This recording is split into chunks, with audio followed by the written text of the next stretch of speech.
we we are on this chapter 1 of the Bhagavad Gita, which is the foundation of the entire Gita.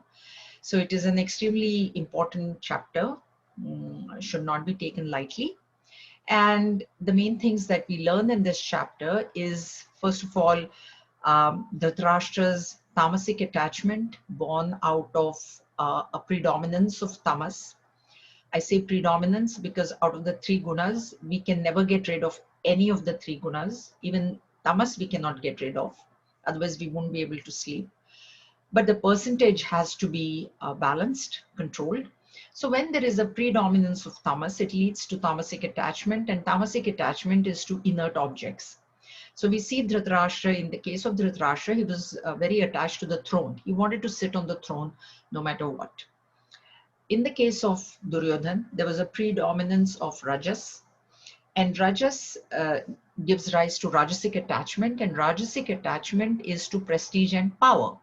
He was not worried if he would be sitting on the throne or not. As long as he knew, as long as his father was on the throne, he could do whatever that he wanted. The entire power was in his hands because his father never ever corrected him, never ever said to him that, you know, son, what you're doing is wrong. So he whether he sat on the throne or not, he had the power, and that's what he wanted, power and prestige. And now we are studying the character of Arjun. When we see in the when we see from the beginning, Arjun's behavior was very sattvic to begin with. We saw that Duryodhan started speaking even before the war was proclaimed. There was no conch that was blown, and Duryodhan had already started speaking. That is a trait of a Rajasic person. Predominance of Rajas will do that, speaking out of turn. Whereas in the case of Arjun, we see that he did not think, he did not speak, he did not utter any word until Bhagwan had blown the conch. So we saw the takeaway for us there is that every morning, if we also allow Bhagwan to blow his conch in our heart, which means we just remember Bhagwan, and that's it. So in our Hindu tradition, already we have the tradition of lighting a lamp. Even though we may not do the entire puja, but at least lighting a lamp, which means we are remembering the Lord. So that is what is meant by allowing the Lord to blow his conch in our heart. And Arjun did that. Arjun did not say anything. And then he wanted to be in the middle of the two armies. We can even grant him that because maybe he wanted to have an objective look at the situation. He also knew, like I said, Duryodhan knew, everybody knew who was on the other side, who was on both sides. It wasn't a secret warfare, it was open. So both parties knew who was fighting on their own side and on the other side, and Arjun definitely knew that. But in spite of that, we can give him a little leeway. He was sattvic. Maybe he wanted to assess the situation objectively, and a situation can only be assessed objectively when we stand outside of the situation. If we get caught in that situation, then we cannot be objective. So that's probably was the reason why he asked Bhagwan to take the chariot in between the two armies. And now Bhagwan had to play his role. Bhagwan had to fulfill the purpose of his birth. The purpose of his avatar was this Bhagavad Gita. And Arjun had so far never asked him for any advice. Maybe advice on other things, but not like this sort of an advice. So Bhagwan thought, okay, this is my opportunity. He could have very well taken the chariot in front of Duryodhan and Dushasan, but he chose to take it in front of Bhishma and Drona. And on top of that, Arjun had said, I want to see who has come to fight with me. That was showing a little bit of arrogance. Did you not know? You knew. So that arrogance Bhagwan didn't like. And also he called the sons of Dhritarashtra evil-minded. That is another takeaway for us. What happens in Sattva, as we go on developing Sattva because of our studies, which is great, that is what we need to do. The difference between Sattva and Rajas starts becoming very noticeable. As our sattva increases, we know, oh, that person is not doing like that. That person is not doing like that. So we start noticing the difference because we are becoming sattvic, which is good, which should happen. We can notice the difference, but when we utter it, when we say, look at that person, you know, that person, when I start doing that, what is happening is I'm falling from sattva into rajas, and that's why it should not be done. So the sons of Dhritarashtra were evil-minded. There was no ifs and buts about it. Duryodhan was evil-minded. Dushasan was evil-minded. Okay, that was it. But it was not Arjun's place to say that. That's why this path becomes very difficult. That is one of the reasons why Upanishad says that this is this is like walking on a razor's edge. So you are sattvic, you're doing good, and you start noticing rajasic things or tamasic things, but you can't say, you cannot utter. If you say it to somebody, you can, of course, as a thought, it will come, but when you say it, you fall. And that's what's happening to Arjun now. Arjun is slowly falling. By the end of the chapter, he actually falls into tamas. From sattva, he goes down to tamas. And that is what this chapter is all about. So for us to learn how to maintain that sattva, that gaining sattva is number one, and then maintaining it is just basically like losing weight and then maintaining that lost weight. Losing weight is easier than maintaining. So that way, gaining is not very easy, but you can gain it, but to remain there becomes very difficult. So we see Arjun, Bhagwan taking Arjun's chariot in between, in front of Bhishma and Drona. On top of that, Bhagwan had to say, you wanted to know who you have to fight with, you're fighting with the Kurus. And by using the word Kuru dynasty, he is indicating to Arjun, it is your own family that you have to fight. It is not your enemy. And now then what happens is, we saw when that's what Bhagwan says to him in verse 26, Uvacha Partha, 25. Then instead of seeing the enemy standing in front, he starts seeing Acharya, my teacher, my grandfather, my cousin, my this. So his entire vision changes from enemy to family. And that's where sattvic attachment comes in, where then kripaya paraya avishta, overpowered. We talked about this. He was overpowered with compassion. This overpowering has to be avoided, and overpowering of any emotion. So it's not just compassion, overpowering of love, overpowering of, when that overpowering tendency is there, any emotion you will get overpowered. So with sorrow also you will get overpowered. With jealousy you will get overpowered. Any emotion that comes to your mind, you're going to get overpowered. So emotion is not bad. Emotion cannot be avoided because emotion is a thought. And thought will come in the mind. That is, you cannot avoid. As per your vasanas, those type of thoughts will come. But getting overpowered or not is your choice. That is your choice. So extreme sorrow a situation might come which is extremely sorrowful. Or, I'm sure you guys all heard what happened at Capitol Hill just 2-3 days ago. I think they were still reporting, and I got a call, and this person was like so overpowered, like, oh my God, what is happening in this world? This is unimaginable. This is this. Now we are sitting comfortably in our house watching CNN. Why are you getting so much work done? See, you watch, you remain neutral. Okay, this is happening. World is good and bad. Especially, thank God it's not happening right here in our own area or whatever. So the overpowering is what needs to be controlled. What is happening to Arjun because of this sattvic attachment is he's getting overpowered with compassion. The word compassion is used by Sanjay. I told you, Sanjay is biased towards the Pandavas. So Sanjay uses the word compassion. Bhagwan doesn't think it as compassion. Bhagwan thinks it is wrong. So even a good emotion at the wrong time and the wrong place is incorrect. So the emotion might be good. It's like a surgeon who is about to operate and says, oh my God, how can I do ahimsa? This is my own family. This is my, that is a wrong emotion at the wrong time. Emotion itself is good, but time and place are wrong. And that is what is happening to Arjun. So it's at the wrong place that this emotion has come. It is at the wrong time that the emotion has come. And this is where his fall begins. So he says, Drishtvaimam swajanam. Swa is the problem. These are my people. These are my people. And how can I fight them? Because the vision of enemy is gone. And now the only thing that is, the people that he's seeing is his grandfather, his teacher, his cousins, his brothers-in-law, whatever, all the family he's seeing now, which is an incorrect vision. He's standing on the battlefront. Whoever is standing in front of him is an enemy. And that has been thought out first. So now this is the wrong time, wrong place.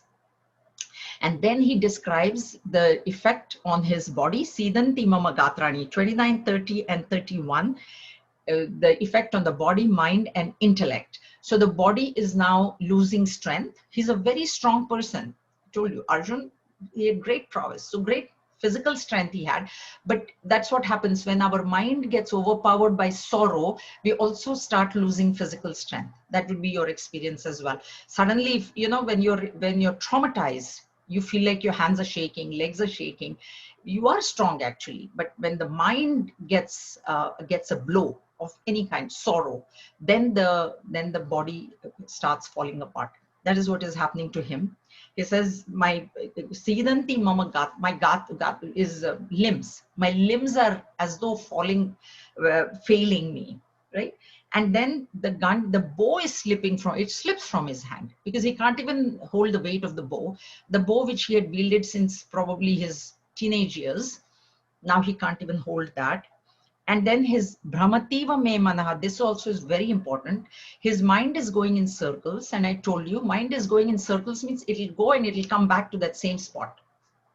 Like they say, you know, the dog's tail is always crooked. You can keep it in a straight tube for 12 years, but it'll still be a little bit crooked. So the mind is coming back to the same place. So his inquiry, his thinking is not an inquiry. It is worrying and it's not taking him anywhere. And this is the effect of that overpowered emotion. And that's why we cannot make an objective decision when we are overpowered by any emotion, whether it is good or bad. So overpowering should not be there if you want to take a correct decision. Or if there is an overpowering of emotion, then that is not the time for you to take a decision. And Arjun, that is what now Arjun has. He has been overpowered by this so-called emotion. And now his mind is going in circles and his intellect, nimittani cha pashami viparitani keshava. My intellect is seeing these bad omens, which there are no omens, but now my intellect is seeing. In this sort of a condition, Arjun has now made a decision.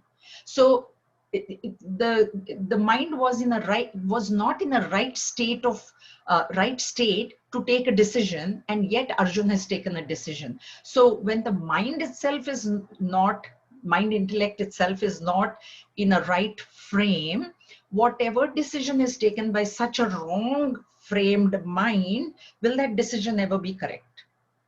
It can't be correct. Mind has to be calm, intellect has to be objective, then only a decision can be, a correct decision can be made. But Arjun has now not done that. So he himself says that my mind is running in circles. And therefore he says, Nakankshe Vijayam Krishna, I don't want Vijay, I don't want victory. A decision has been made when the mind is going in circles. Okay, that is the reason that Bhagwan is not allowing this decision. We'll see further that Bhagwan does not. If Bhagwan would have allowed, then after chapter 1 finished, no war only, history would have changed. But Bhagwan is not allowing him because the decision is not correct. So he says, and I don't want the kingdom. Like 32. Kim no rajena go, kim bhoger jiviten. What is the point? There is no point in my getting this kingdom. There is no point. How can I enjoy this thing? So he says, they for whose sake we desire kingdom. So my family who's standing on the other side, who's on the side of adharma, see, that is also wrong. For their sake, are you taking the kingdom for their sake? Why are you fighting? He's forgotten. He's forgotten that he is fighting for dharma. So now he's saying that I am fighting for the people. And that to the other people, those who are standing on the other side as his enemies, he's saying, I'm fighting for them. And then what's the point? They will all be dead. Then what is the point of my having the kingdom? Wrong. And then he goes on to Acharya Pitara. These are the people who, for whom I'm fighting. And even if I get the kingdom, if I, after fighting, what good is it to me? Because these people will not be there. So he has made a decision. My bookmark was on 35. So am I right? Do we start with 35, right? Yeah. So now we are on verse 35. We are seeing now the fall of Arjun. Okay. So mental decline is happening. Etan nahantumicchami natopi madhusudana api trailokya rajasya heto kim numahi krite. These I do not wish to kill, even if killed by them, O Madhusudana, even for the sake of dominion over the three worlds, how much less for the sake of the earth. The word Madhusudana, Mardana, Madhusudana is the meaning is killer of the demon Madhu. That is the meaning of that word Madhusudana. So he's referring Bhagwan as being the killer. You killed Madhu, the demon. That is okay, but I don't want to kill. Etan hantu michhami. I do not desire to kill for even if I were promised the three worlds, and the three worlds here is heaven, earth, and hell. These are the three worlds that are being referred to. So he says, even for three worlds, I will not kill. What to talk about just this one world? Because he would have got dominion over the earth. So he's saying that I do not. So this is a decision he has made. Etan hantu michhami, when his mind is going in circles. He only said, my mind is going in circles. He only said, nobody else said anything. He's only going on talking.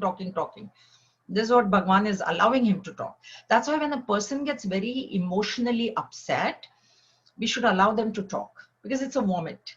They need to vomit. You know, when your stomach is upset, then you feel better when you actually vomit. So when your mind is upset, then you should not stop them. This is what we learn from Bhagwan's behavior here. Bhagwan could have immediately stopped him right there and said, hey, look, you said your mind is going in circles. How come you're making this? Bhagwan is not saying. Bhagwan said, okay, you want to vomit? Do that, because I know exactly where the problem is. I have only created the problem. I only want to give you the knowledge, so you go on talking. So that's why Bhagwan there's no further dialogue by Bhagwan here in this chapter after that one. So he says, even I will not do it even for the three worlds, what to talk about one world. So a decision has been made. Now, Nihatya dhartra rashtrana ka priti sya janardana papamevashrayed smana hatvai tanatatainaha. Killing the sons of Dhritarashtra, what pleasure can be ours, O Janardana? Sin alone will be our gain by killing these felons. This is important. Atatai. So Janardana word has been used. Jana is Maya. It is Maya, ignorance, and Ardana is killing. So Janardana word is used for Bhagwan, the one who kills Maya, the one who kills ignorance. Okay.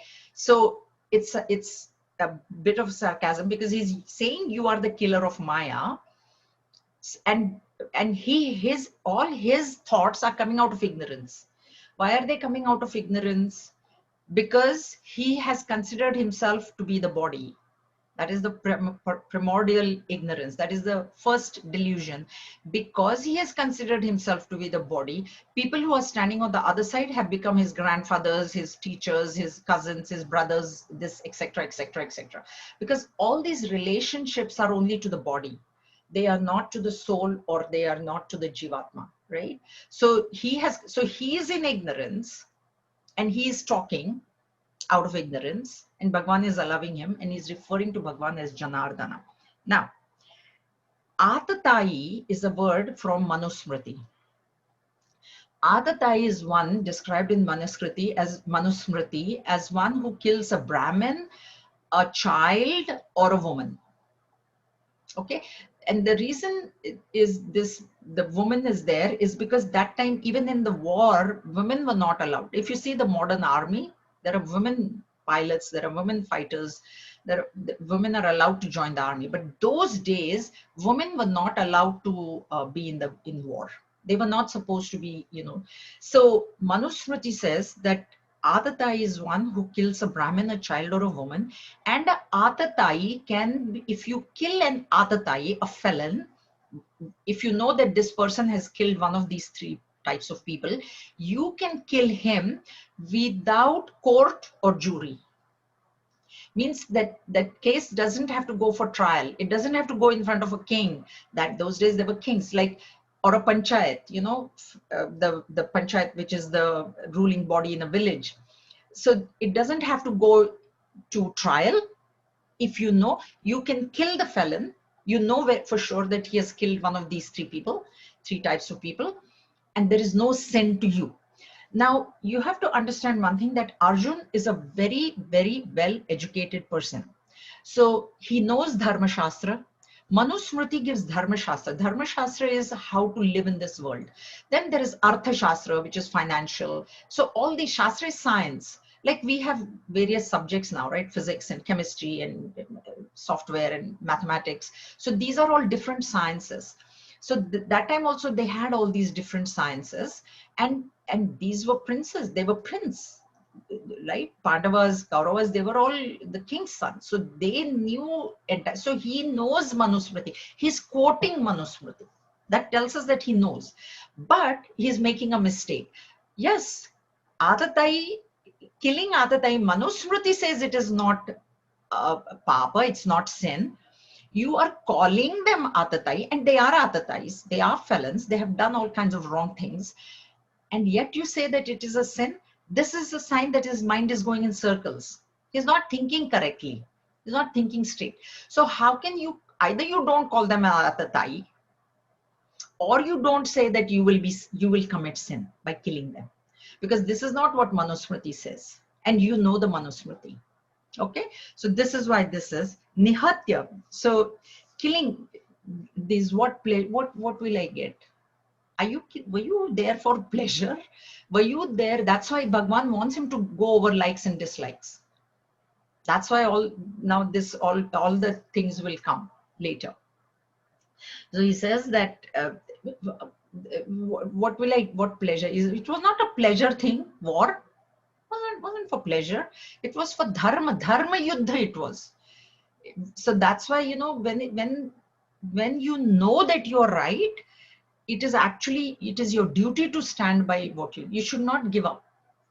You should not give up. So here he says that these Atatainas, we will commit sin. So we should not kill them. Okay. Now, the next verse begins with tasmat. I told you therefore. So there is a conclusion that he's making. Tasmannarha vayam hantum dhatra rashtan svabandhavan swajanam hi katham hatva sukhinasyama madhava. Therefore, and I told you, therefore, when a sentence begins with therefore, it is relating to something which is said before. We should not kill the sons of Dhritarashtra. Another decision has been made. Our own relatives. Now you thought of the relatives. You didn't think of the relatives before. For how can we be happy by killing our own people? Oh, Madhava, I told you once again, Swa is the problem. My own people is the problem. People is not the problem, was never the problem for Arjun. He had killed many, many people in his lives, but then that my own was not there at that time. And now it is my own. So what we see so far, what we have seen is, we have seen these three gunas, three traits, sattva, rajas, and tamas. What happens with tamas is, a tamasic person, when faced with any kind of problems, where there's predominance of tamas, this is in the modern day context, because Dhritarashtra didn't go into drugs, but the tamasic person will go into drugs, drinking, that sort of thing.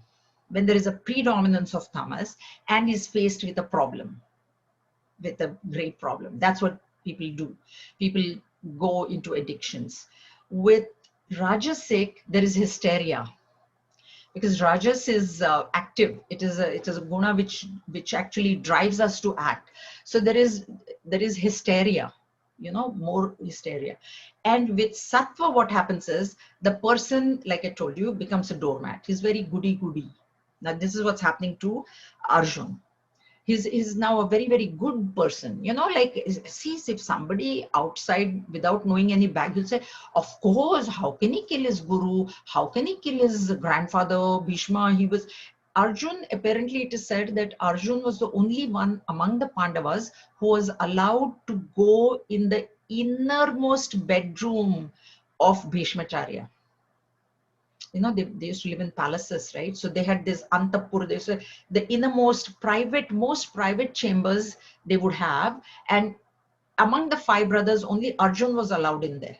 Not even the other 4 brothers there was a limit. After this, you cannot come in, but Arjun was allowed. So that's how close he was to Bhishma, and that much Bhishma had loved him most, obviously, right? So he is now this, when he says something like, how can I kill this dearest grandfather?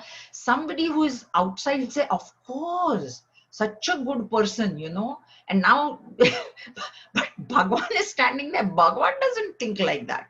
But somebody, that's why we have to be careful of how we are saying it, what we are saying, right?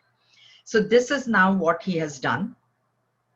Now he says, यद्यपेतेन पश्यन्ति लोभोपहत चेतसः कुलक्षयकृतं दोषं मित्रद्रोहे च पातकम्. Though these, with their intelligence clouded by greed, see no evil in the destruction of the families and the society, and no sin in their cruelty to friends. We need to do 39 as well. Katham naneyamasmabihi papatsmad nirvati papatsmaniv Katham naneyamasmabihi papatsmanivratirtum papatsmanirvatirtum kulakshayakritam dosham prapashyadbhirjanardana. Why should not we, who clearly see evil in the destruction of the family units, learn to turn away from this sin, O Janardana?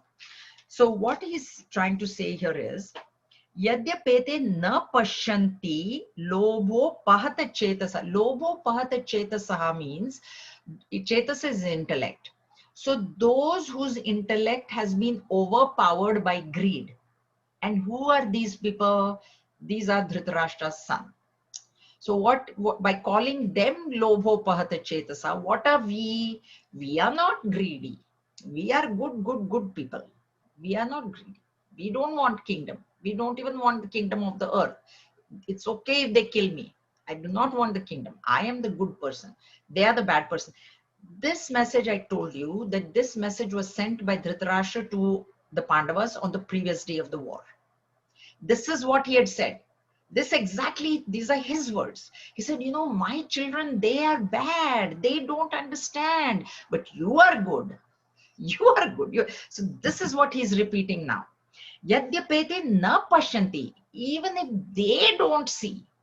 Why don't they see? Because their intellect is crowded by greed. Because they want kingdom. Because Duryodhana had already refused to give him 5 villages also. He had refused, right? So they are very greedy people. They want the kingdom. It's okay. Let them have it. We are the good people. We are good. We are not, our intellect is not clouded by greed. We are not greedy. They are. And what don't they see because of their greed? Kulakshaya kritam dosham. So they don't see the defect of kulakshaya. Kulakshaya is destruction of family traditions.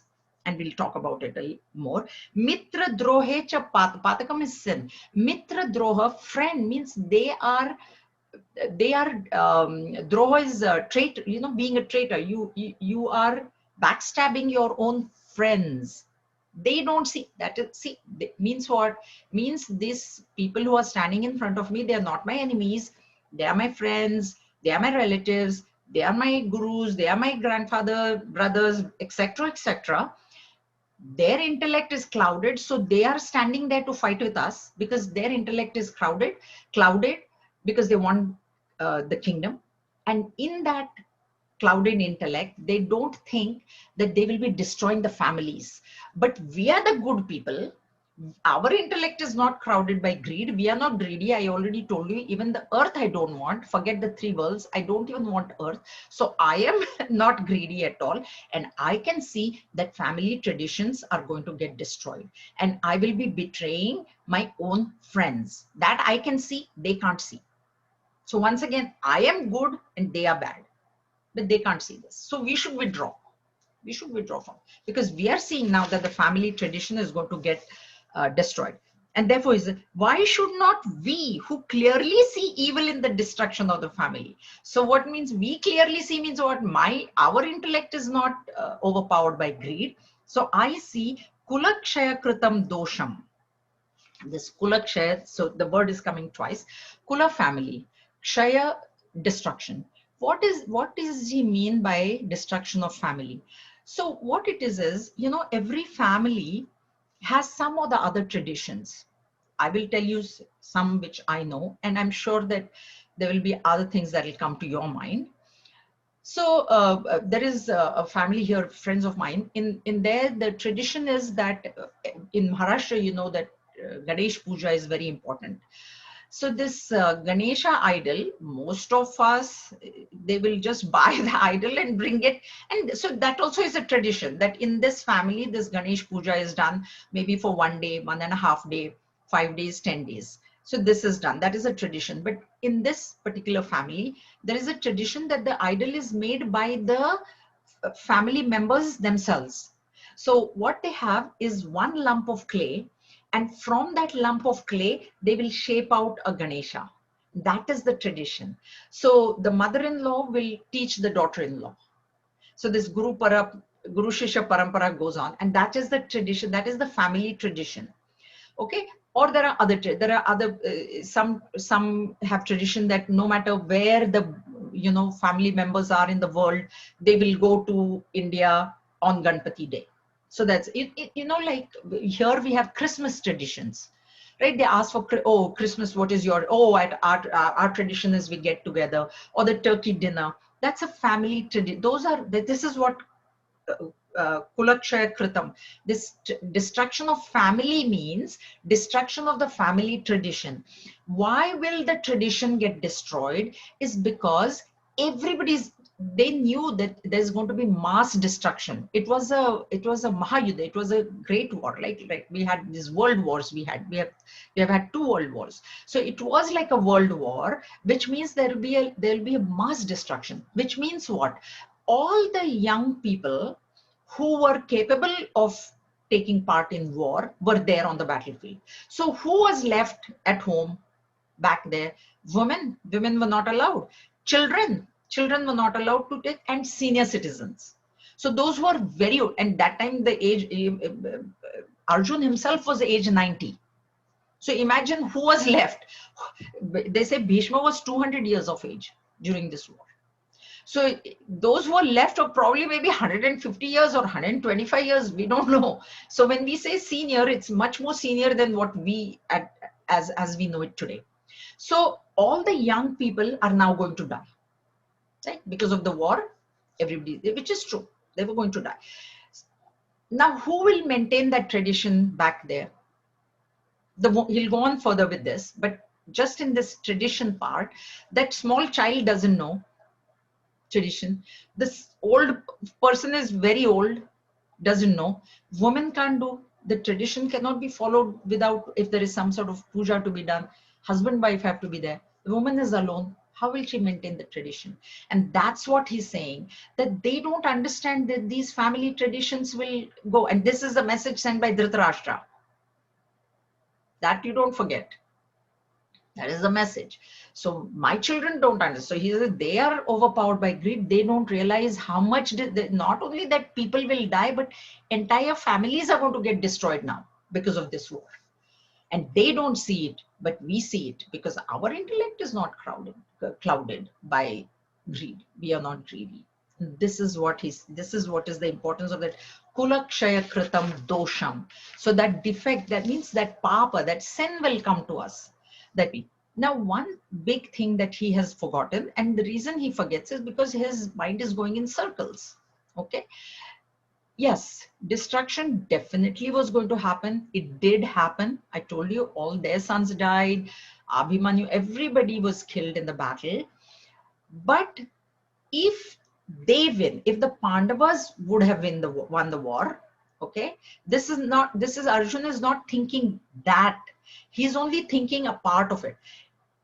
Even after that sort of mass destruction, if Yudhishthir would have come into power, which he did, would he have let any family tradition get destroyed? That is the question. He was a very just king. Dharmaraj he was, right? He would have protected all the women, all the orphans. Nobody would have gone without food under his care. That part he has not said. Arjun is forgotten. So he's only harping on the uh, point that there's going to be a lot of deaths, and this is what is going to destroy family traditions. So when the tradition is destroyed, family is destroyed. Because what is a family? It is known by its culture, it is by its traditions, by its this thing. So if that is, this is in India, of course, here I don't know, but if that tradition is destroyed, then the family is as good as destroyed. It's like, if a person's character is damaged, right? Somebody defames a person, we say that person is as good as destroyed. He may not die physically, but if his character is defamed, if his character is criticized, then that person is as good as destroyed. That is what this is what he's saying. Now we'll do one more verse and then we'll take questions. कुलक्षये प्रणश्यन्ति कुलधर्मा सनातनाः धर्मे नष्टे कुलं कृत्स्नम् अधर्मोऽभिभवत्युत. In the destruction of a family, this is what he's now continuing, the immemorial religious rights of that family perish. On the destruction of sacred rights, impiety overcomes the whole family. So kulakshaya pranashanti. Kula, the tradition gives us, the family tradition gives us a kula dharma. Dharma is what? A way of living. Okay. So the tradition is that, in the examples that I gave you, that the Ganesha idol should be made out of one lump of clay, right? So that is the tradition. So what is it giving rise to? Kula dharma. What becomes the duty of that daughter-in-law of that family is to learn how to make that and actually make it. Now that tradition is destroyed because this thing, how will that dharma remain? Tradition only is destroyed. Now who will teach her how to do this? That is why when the tradition is destroyed, this kula dharma also is destroyed. The importance of kula dharma is it keeps us in check. Tradition and kula dharma keep us in check even when we are not in the presence of our family. Example is given of the mission. See, in Chinmaya mission, Gurudev, his timing was, you could put your clock by his thing. If he started a lecture, it is 7 o'clock. If he stopped the lecture, it is 8:30 or whatever, 1.5 hour or 1 hour, 8 o'clock, right? So that tradition now, because Chinmaya mission also is a family, and all our Swamijis and Brahmacharis, Acharyas, they are all have to follow. That is the tradition that Gurudev has set. Now the Kula Dharma, the Dharma of the family, means people like me or all our Swamijis, is to follow that. You get it? That is Kula Dharma. So even if Gurudev is not there now, look at our Guruji and look at all the Swamijis and all. Look at the timing that they maintain. They've been told you've got 1 hour to speak. They will not speak 1 minute more. They will not speak 1 minute less. Where is that coming from? Coming from Gurudev. He was very strict with timing, right? So these are so there are certain traditions of the mission. So when the Swamiji comes, then the Purna Kumbha is shown. There are certain whatever rules, regulations of the mission. That is the tradition. And if that only got destroyed, then who will follow? Who will follow, right? So this is what he's saying. When the tradition will get destroyed, and how will the tradition get destroyed? Because the family is getting destroyed. Why is the family getting destroyed? All the young people are dead. All that is left is small children and women and very, very old people. So the tradition cannot be followed. Then that dharma will, sanatana, ancient, old, means that family tradition has been going on for many, many generations. It is not, tradition doesn't get started. It can get started at one point, but Sanatana means this tradition has gotten started way back. For many generations, it is being followed.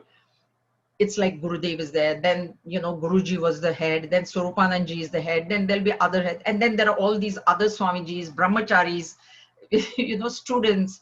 So all these people from the family, they will, and dharme nashte kulam krishnam. So if that dharma only is destroyed, how will there be anybody following? Adharma, then when dharma is destroyed, what will flourish is adharma. And why will adharma flourish? He will explain in the next one. Because he says that the women folk will get corrupted. And we'll see that next time. All right, so then I'm going to go into the next verse. We'll do the next verse. They are also sort of connected, because here he says adharma bhibhavatyuta, adharma. So when dharma gets destroyed, what is the other thing that is there other than dharma? Is adharma. So when dharma will get destroyed, adharma will flourish. Why will adharma flourish? That is what he explains in 41. Adharma bhivavat Krishna pradushanti kulastriyah strishu dushta suvarshneya jayate varna sankarah.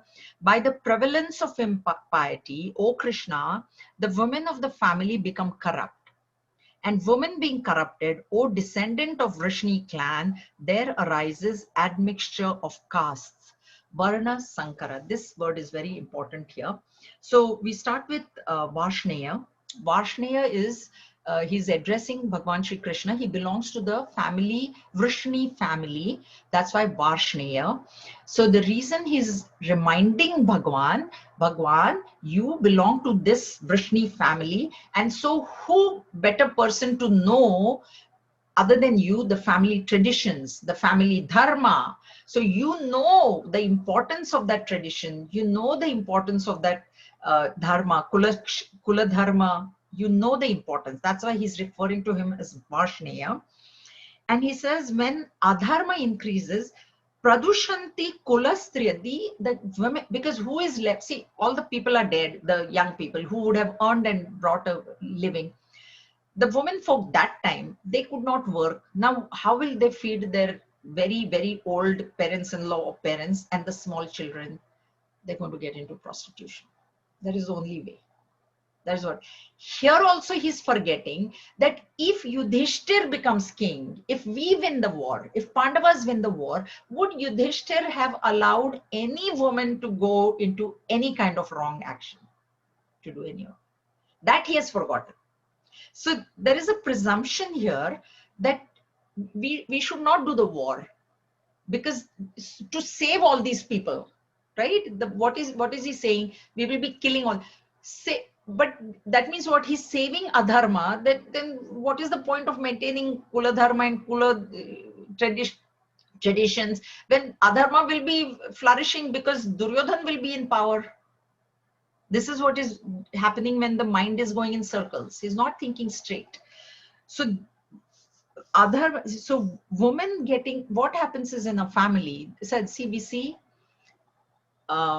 Matru Devo Bhava we begin with. Na? The prayer begins with Matru Devo Bhava, Pitru Devo Bhava, Acharya Devo Bhava. So the mother is the first teacher in the family. Mother is considered most important, right? She is the one that is with the small children. She is the one that spends maximum time. She is the one, by her behavior, guides her children. Small children will follow the mom. If the mom is lighting a lamp in front of the Lord, if whatever the mom is doing, the child is following first. Then the father comes in the picture. Then the child goes to school. Then the teacher comes into picture. Then there are many others who come into the picture. But first is mother. Now this mother, she's keeping the family together, the woman of the family.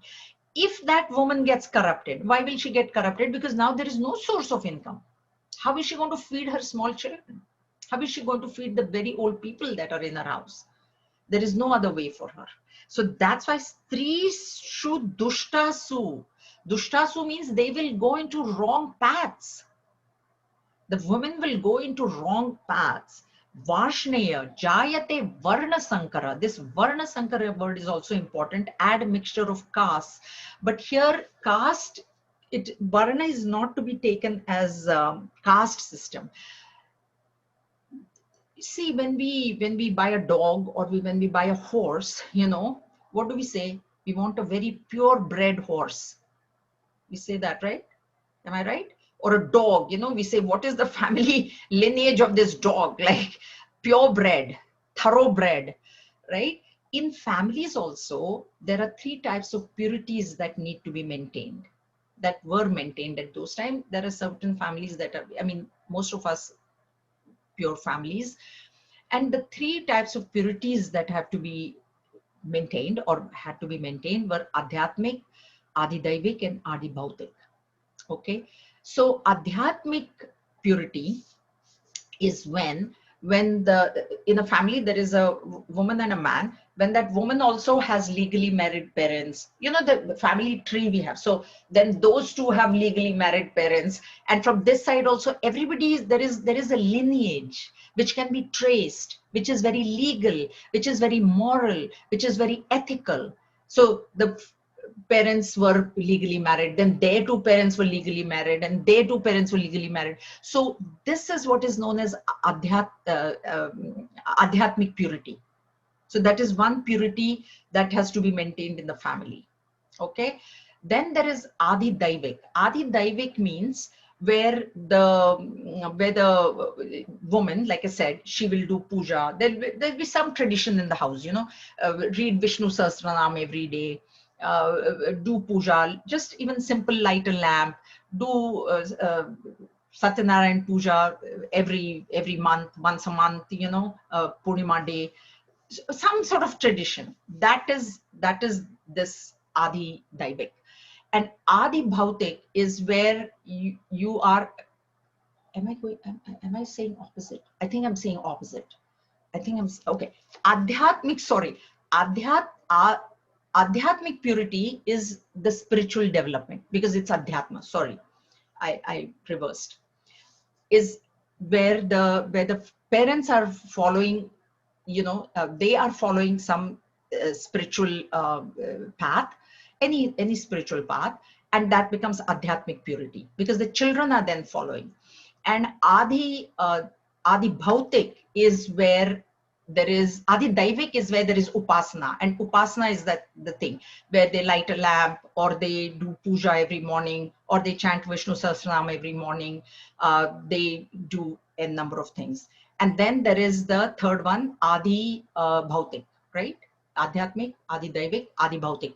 Adi Bhautik purity is where the lineage is very, very pure, which can be traced. The lineage can be traced, where everybody is born out of a legal marriage, ethical, moral, everything.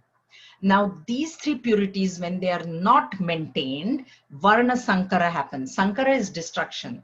Varna is, that's why admixture of caste. Now, what is being saying? Being said, Stri Shu Dushtasu. Now, the woman is getting corrupted in the family. How can these type of purities be maintained? That is what he's getting at. okay, when his mind is going in circles. So that's why the only thought that is coming to him is what Dhritarashtra has sent him, the message. And all this happening, we will be responsible. And we see this, they don't see this. Because their intellect is clouded by greed, they want the kingdom, but they don't see.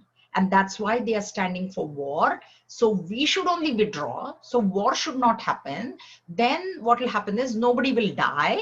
Nobody will die. And then this women folk will not get corrupted. The tradition will not get destroyed. The Kula Dharma will not get destroyed.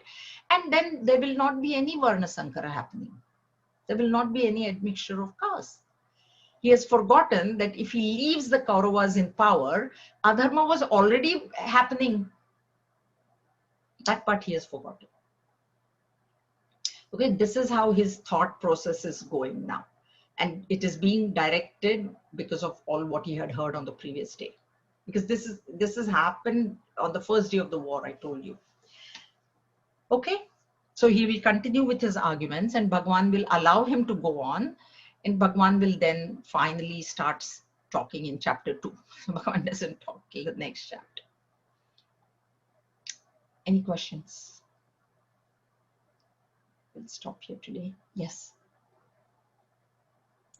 Jayaji, why do we confuse Varnas with caste? Because caste has a very different meaning today.